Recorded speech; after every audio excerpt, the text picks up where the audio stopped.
I never thought humiliation could come wrapped in candlelight, soft jazz, and 100 white roses. But there it was, table 10, nearest to the restrooms, farthest from the dance floor. That's where they seated me, Danielle Keller, 34 years old, older sister of the bride, and the quiet embarrassment of the family.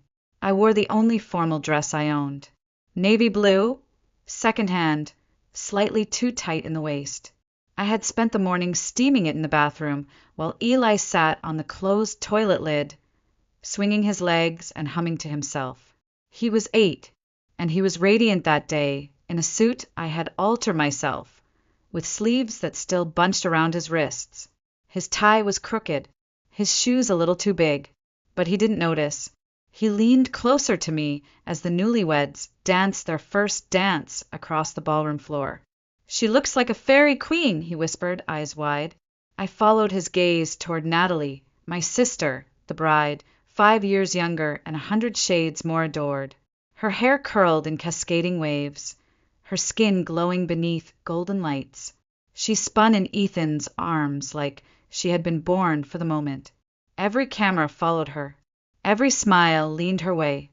I hadn't seen her in nearly a year. When I got the invitation, it was addressed to Danielle Keller. No call, no apology, no mention of Eli. I had to text and ask if my son was welcome. The response was a single thumbs-up emoji. I should have taken the hint, but I didn't. Not because I was hopeful. Hope is too generous a word. I went because Eli was excited. He'd never been to a wedding. He thought we were going to be part of something magical. He thought for once we'd be included. The salad course was served. Arugula with strawberries and goat cheese, arranged so delicately on chilled white plates it felt like they weren't meant to be eaten. Eli picked at his with polite confusion. I showed him how to use the butter knife to cut the bread without tearing it. He beamed like it was a magic trick. I looked around the room. Laughter floated easily. Champagne poured like water. I spotted Marianne, my mother, holding court the head table, her hand on Natalie's shoulder, her face sculpted into pride. She hadn't looked at me once, not even when I waved politely during cocktail hour, not even when Eli whispered, "Hi, Grandma," as we passed her on our way to the buffet. She had simply turned away, fixing her smile on someone more appropriate. I kept my expression neutral, my hands folded neatly in my lap. I'd learned over the years how to sit without taking up space, how to smile without expecting it to be returned. Then came the speeches. The best man stood first. A few harmless jokes, a mention of Ethan's college days, and a slightly tipsy toast. People laughed, clapped. Someone rang a wine glass with a fork and yelled, "Kiss the bride!" Then Natalie stood. The lights softened. A hush settled. Even the servers stopped moving for a moment. She held her champagne flute with perfect poise, her voice sweet and crisp like a school valedictorian. "I want to thank everyone for being here tonight," she said, "to celebrate not just a wedding, but the people who helped us get here. My friends, my new family, and, of course, my sister." I looked up. Eli turned to me, eyes wide with joy. "She's talking about you." My heart squeezed. I smiled, carefully. Natalie continued, "Danielle's been such a role model to me. She's taught me strength, independence. She's shown me how to carry on even when no one wants to carry you." The room laughed, not loudly, not all at once, but enough to sting. I blinked. "Single motherhood isn't easy," Natalie said, her smile unchanged. "But she's really made it work. No partner, no help, no problem. Just her and, well, whatever babysitter she could afford that week." More laughter now. Sharper, braver. My stomach flipped. "Strong," Natalie said, raising her glass. "And clearly very available." That one landed. The laughter rolled across the room like a slow wave. Glasses clinked. Heads turned. I felt the heat rise in my neck. Eli's little hand tugged at my sleeve. "Why are they laughing at you?" Before I could answer, I heard my mother's voice, just loud enough to carry. "She's a used product, darling," Marianne said to someone beside her, "but she still polishes up well." The laughter that followed wasn't warm. It wasn't playful. It was cutting. It was cruel. It was planned. I stared straight ahead, afraid to blink. My napkin twisted in my lap. My shoulders burned with the effort of staying still. Eli leaned into me, confused and quiet. The music played on, distant and inappropriate. I didn't cry. Not yet, because I refused to cry in front of my son. But something inside me had already started to break. And then I heard it, a chair sliding back. Not mine. From the head table. I turned and saw Ethan standing. He didn't look at Natalie. He didn't look at Marianne. He looked at me, and he didn't blink. He just stood there at the head table, hands resting on the back of his chair, eyes fixed on me. The room hadn't gone silent, but it had changed.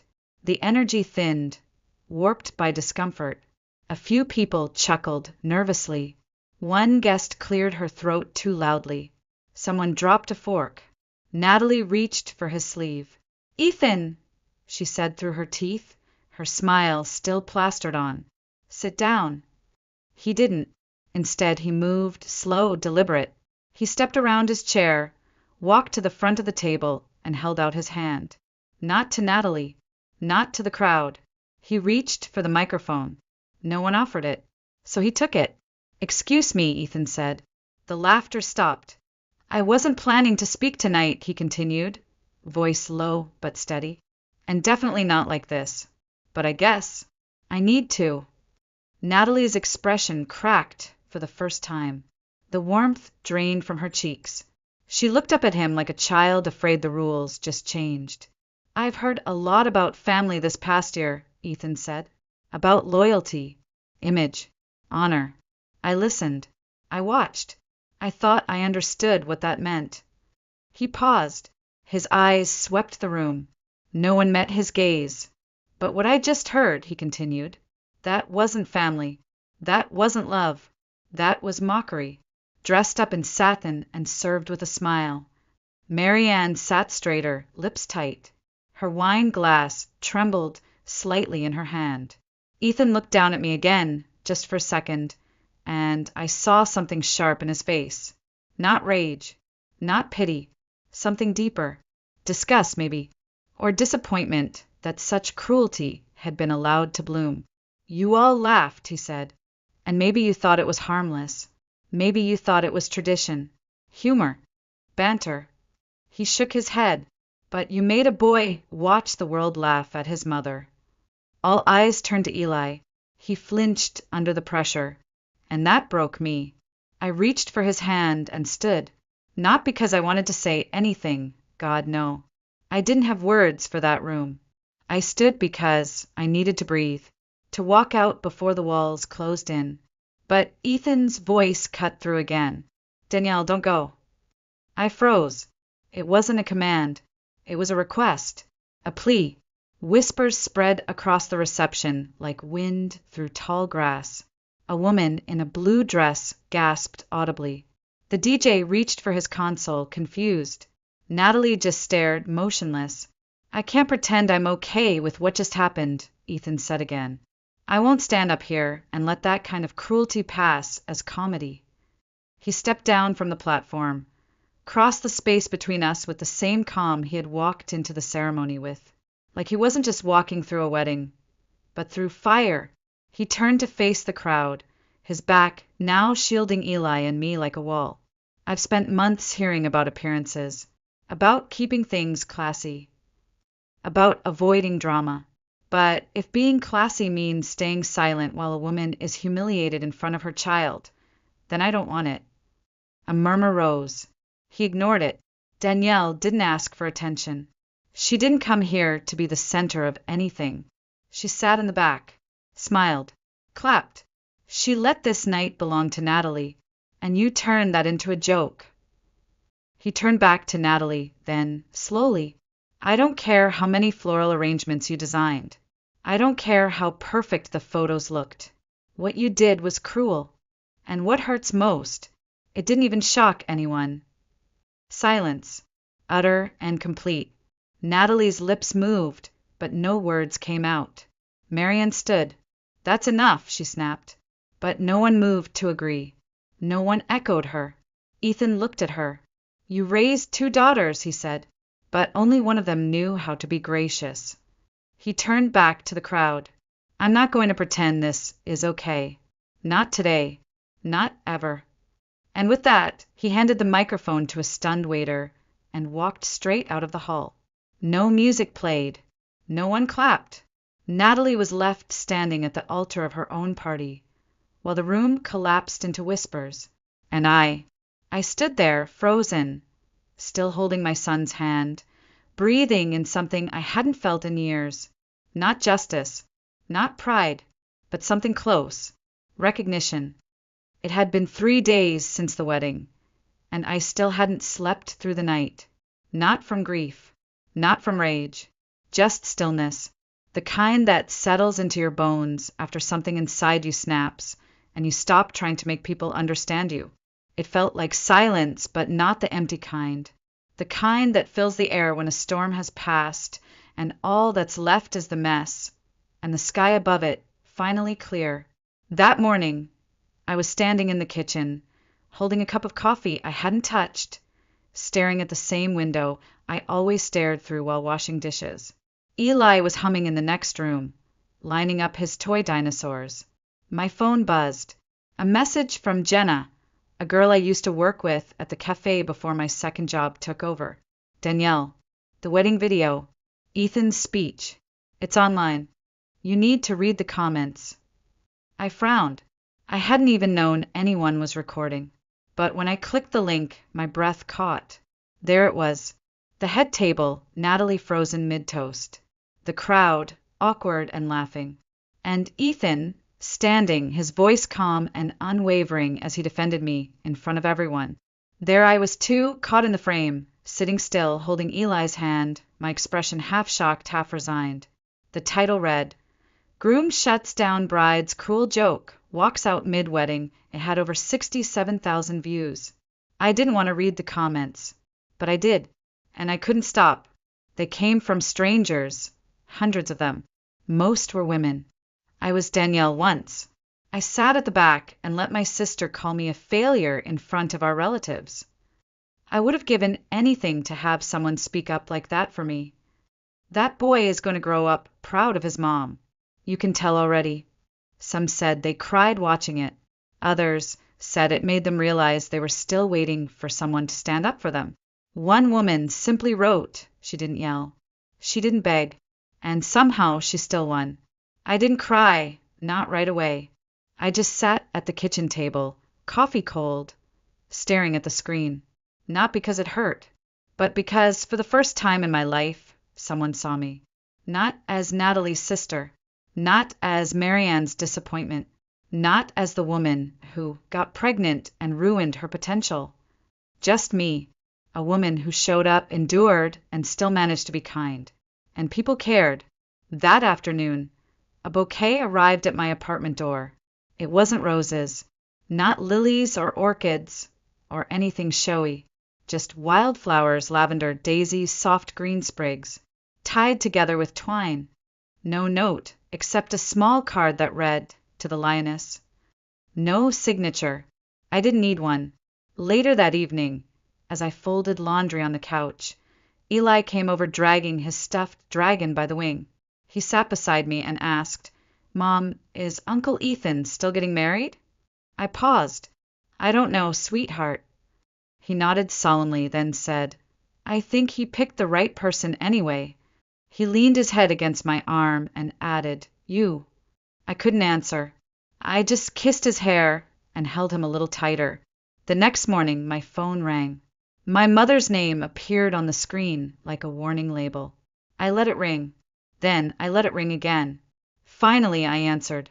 Her voice was cold, sharp. I hope you're satisfied, she began. You embarrassed your sister. That boy of hers made a scene. Ethan humiliated us. And now what? A video. Do you enjoy airing our family's dirty laundry? You think strangers applauding you online makes you a hero? We are family, Danielle. And family doesn't do this. I listened. For the first time in my life, I didn't interrupt. I didn't explain. I didn't try to fix it. When she finally stopped to breathe, I said calmly, "I'm not your scapegoat anymore." Then I hung up. No yelling. No begging. No drama. Just a full stop. Clean. Clear. Final. I looked around my tiny kitchen. The paint peeling in the corners, the sink full of dishes, Eli's backpack on the floor, open and messy. Nothing had changed, and yet everything had, because for the first time, I didn't feel like I had to earn peace. I just claimed it. It was a quiet evening. The kind of quiet you don't notice until you're in it. No machines humming, no notifications buzzing, just the distant sound of a neighbor's lawnmower, fading with the sun. Eli was in the living room, building a cardboard fortress out of cereal boxes and duct tape.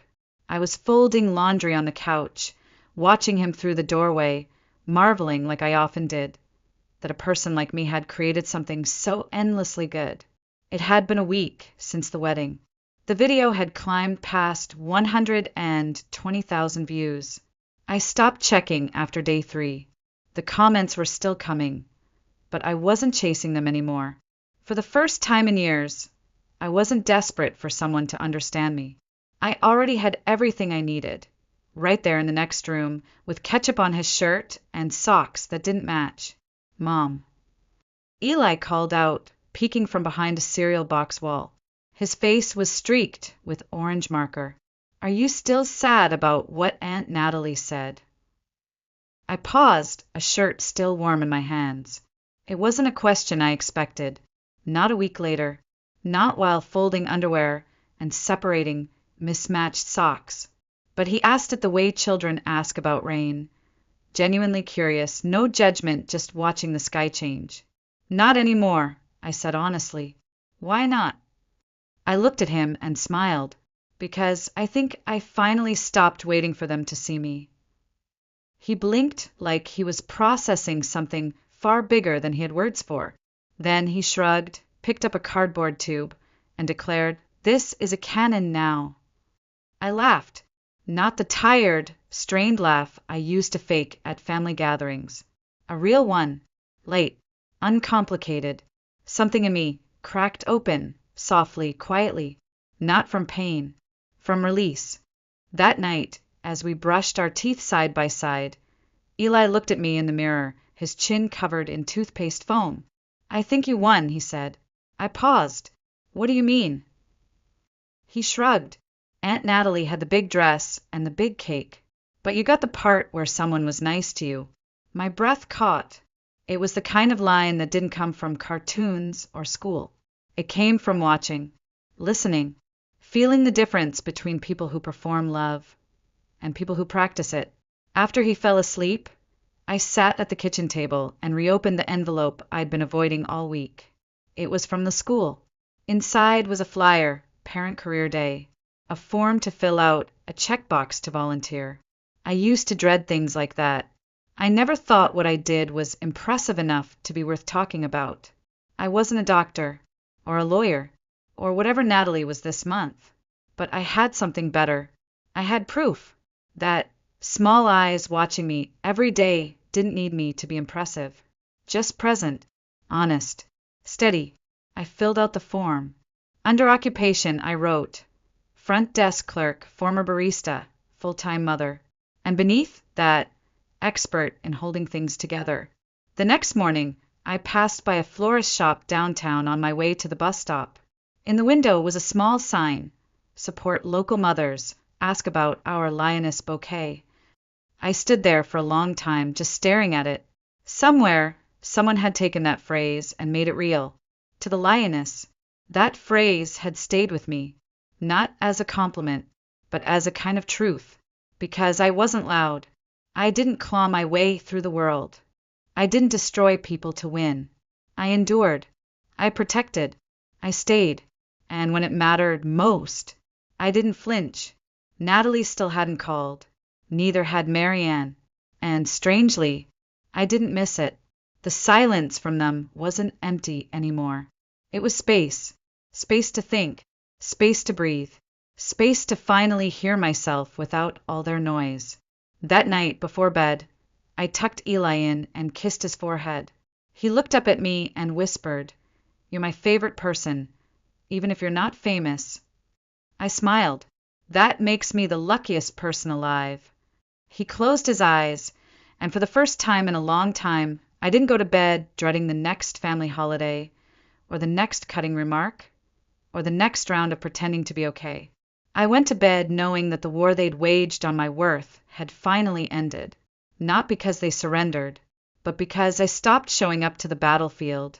I still remember the sound of my boots that winter, rubber soles slapping against cracked pavement, soaked from sleet, too thin to keep out the cold. I was 7 months pregnant, alone, and walking 2 miles to my third prenatal appointment because my car had died 3 weeks before, and no one answered my calls anymore. Not Natalie, not Marianne, not even our cousin Ava, who used to braid my hair before school, and swore we'd be each other's bridesmaids one day. It was the year I disappeared, not physically, but emotionally, socially, publicly. The moment I told my family I was keeping the baby, their warmth vanished like fog under a noon sun. I didn't fit their image of success anymore. I wasn't the college standout or the future executive. I was just a cautionary tale. "Are you really keeping it?" Natalie had asked, her voice flat over the phone. "Do you even have a plan?" "I'm going to figure it out," I said. There was a pause. Then she hung up. Marianne didn't say a word at first. She just sat across from me at the kitchen table, stirring her tea like it offended her. Then, finally, she said, "Well, you've made your bed, Danielle. Let's hope you can lie in it without dragging the whole family down with you." That was the last real conversation we had for almost 5 years. I moved into a 1-bedroom apartment above a dry cleaner. The windows leaked in the winter. The radiator hissed all night like a dying thing. I kept my coat on when I slept. I worked late shifts at a bakery on the edge of town, hands swollen and ankle sore. Customers asked if I was okay to be working that far along. I lied and said yes. I couldn't afford not to. The night Eli was born, it was snowing. I took a cab to the hospital alone. The nurse asked who my emergency contact was. I gave her my own phone number. Labor was long, 21 hours. No one came. The woman in the bed beside me had her mother holding her hand, brushing her hair back, whispering prayers. I had a sweating cup of ice and a nurse who clocked out before the shift change. But when Eli finally arrived, everything stilled. They laid him on my chest, this tiny, warm, breathing miracle, and for a moment I forgot how small my world had become. I forgot the silence, the absence, the cold apartment, and the unopened baby gifts from strangers at the bakery who'd heard my story and left bags on the counter. I forgot everything. He blinked up at me like he already knew the world wasn't kind, but he was willing to give it a chance anyway. I named him Elijah. It means my God is Yahweh, but that wasn't why.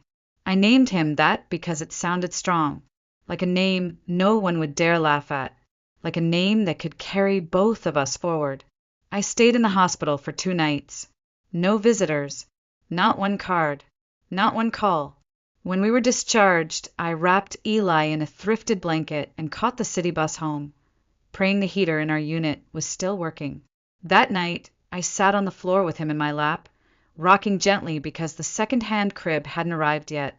Snow fell outside in heavy, wet flakes. The room smelled like takeout and baby shampoo. I remember looking down at his face, his impossibly tiny fists curled against his cheeks, and whispering, "I don't care who walks out again as long as you stay." He yawned. His eyes fluttered closed.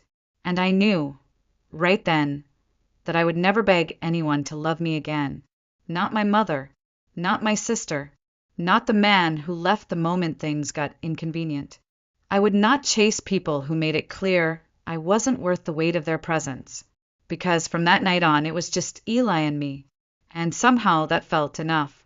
More than enough. Mondays were always the hardest. Not because anything dramatic happened. That was the thing, nothing ever did. It was just the rhythm of it. The early morning alarm, the quick splash of cold water, the 5-second decision between brushing my hair or packing Eli's lunch properly, the long wait at the bus stop, holding a lukewarm travel mug and praying the shift manager wouldn't notice I hadn't washed my uniform the night before. Just the sameness, the quiet, relentless sameness of survival. I worked mornings at a cafe near the university, a place full of tired grad students and professors who only ever learned my name when they wanted to complain about almond milk foam. The espresso machine hissed like it hated all of us, and the floors were always a little sticky. But it paid for groceries. It gave me enough hours to scrape together gas money and keep the lights on. My second job started at 4 p.m. sharp. Front desk at a small boutique hotel on the edge of town. The kind of place where nothing exciting ever happened, except maybe once a month when a couple came in fighting and stormed out separately by midnight. I had a 30-minute window between jobs. Just enough time to microwave a frozen burrito in the back room, call Eli's after-school program to make sure he got picked up on time, and scroll through my phone pretending the world wasn't moving past me. That day, I had exactly $11.32 in my checking account. Rent was due in 4 days. Still, when Eli asked that morning if we could stop by the bookstore next weekend so he could just look, I said yes. I always said yes to books, even if it meant we'd eat pasta with ketchup for dinner 3 nights in a row. After my shift ended that night, I walked the 2 blocks home in sneakers that used to be white. My feet hurt, my back ached, but the second I stepped through the door and saw Eli in his dinosaur pajamas with peanut butter on his chin, I forgot all of it. He looked up from the floor, where he was building a cardboard castle. "You're home," he beamed. I nodded, dropping my bag by the door. "Barely." He ran over and hugged my legs. That was the thing about Eli. He didn't ask for more. He didn't care that we didn't have matching furniture or that our TV only got 3 channels. He cared that I showed up, that I kept promises, that I remembered he liked 2 marshmallows in his cocoa, not 1. Later that evening, we sat on the couch eating scrambled eggs for dinner. Eli had drawn a new comic strip in his school notebook about a superhero mom who stopped time so she could do everything at once. "She's got super speed too," he said proudly, pointing at the stick figure mom. "And look, her cape is made of coffee cups." I laughed. "Sounds familiar." He smiled, then got quiet.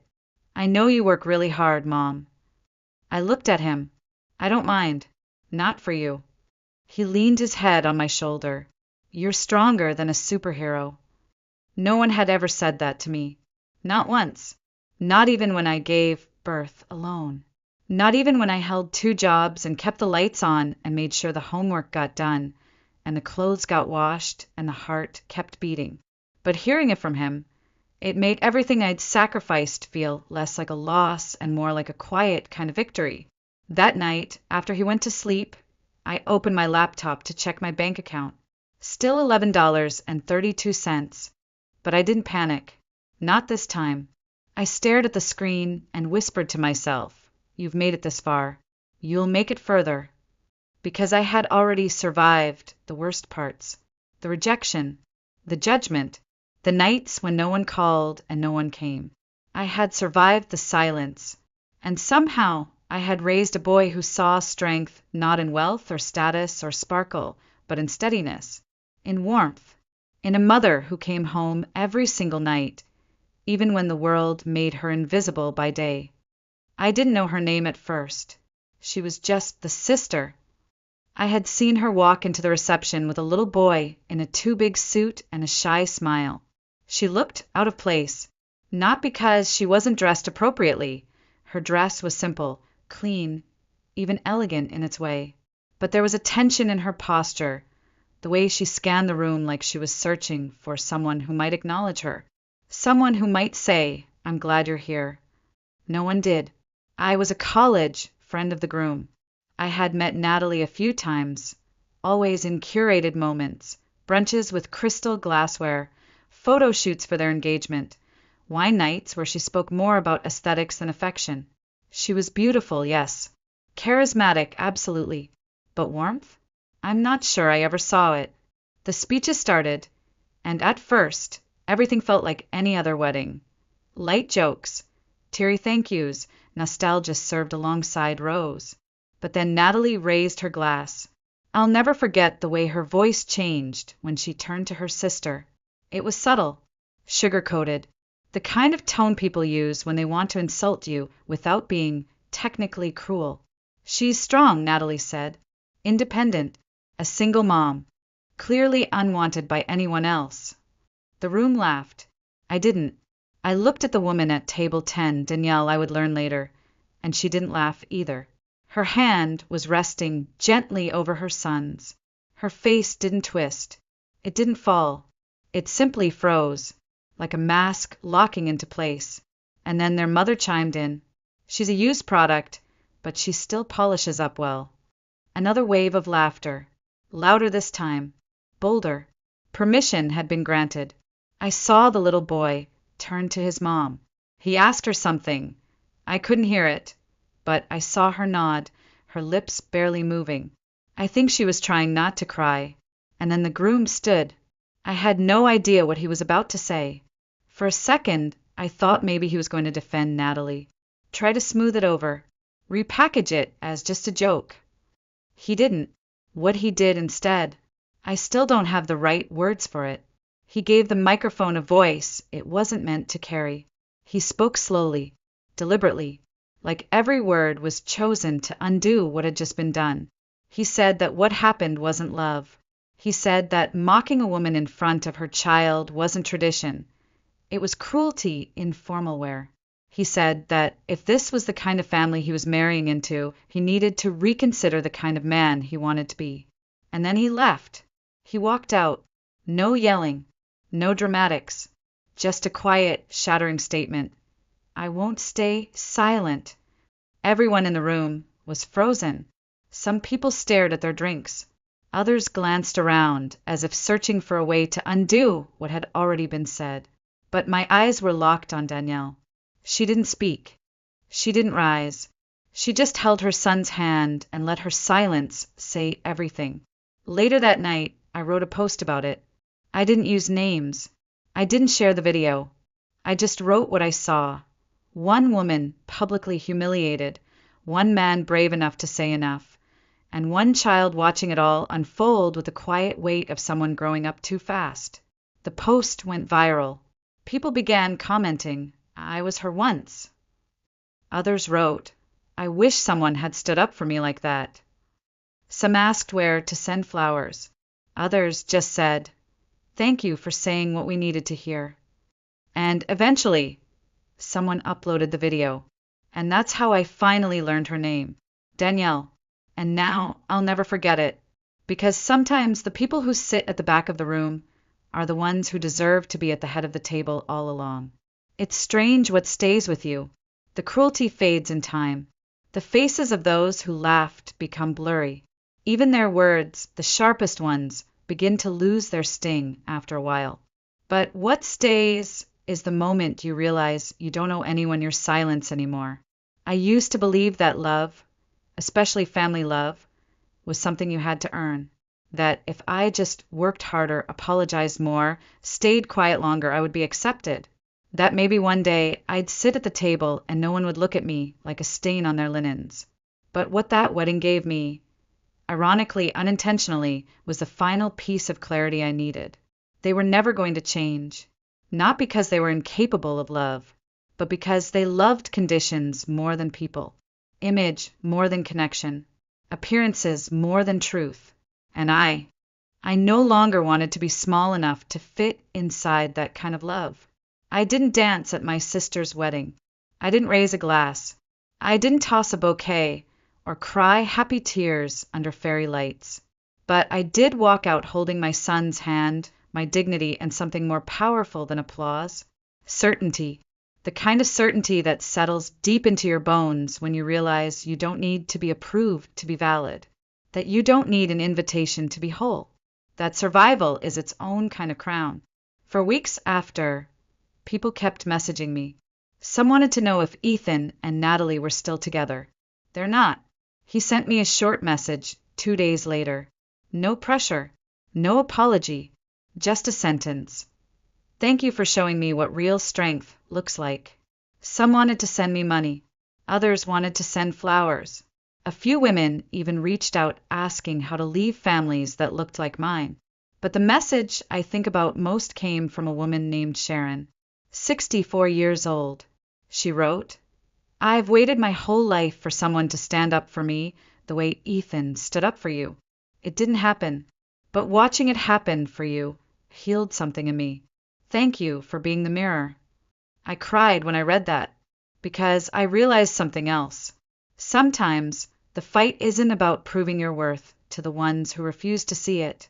Sometimes it's about being a lighthouse to someone still lost at sea. Someone watching. Someone waiting. Someone like Eli. He saw it all. He saw me sit in silence. He saw me stay standing when they wanted me to crumble. He saw that love isn't always loud, but it is always visible if you're brave enough to live it out loud. Last week, he brought home a school project. Heroes in Real Life, it was called.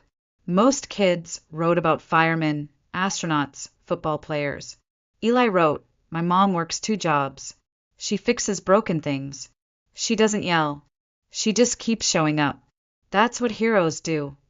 I read it in the kitchen, standing over a sink full of dishes and a floor covered in mismatched socks. And I wept. Not because I was sad, but because it took me so long to realize I had already won. Not by being the favorite, not by being forgiven, but by refusing to disappear, by reclaiming my voice in the quietest, most permanent way. I am not a joke. I am not a mistake. I am not a product to be polished and paraded or dismissed when inconvenient. I am a woman who stayed, a mother who endured, a sister who left and never looked back. So if you've ever been the one seated at the back, told to be quiet, told your story didn't matter, hear this. You don't need their stage to have a voice. You don't need their blessing to be worthy. And you never, ever needed their shame to define you. Walk out if you have to. Speak up when it's time. And when they ask, who do you think you are? Tell them the truth. I am the lioness. And then don't wait for the applause. Just walk forward. That's where freedom begins.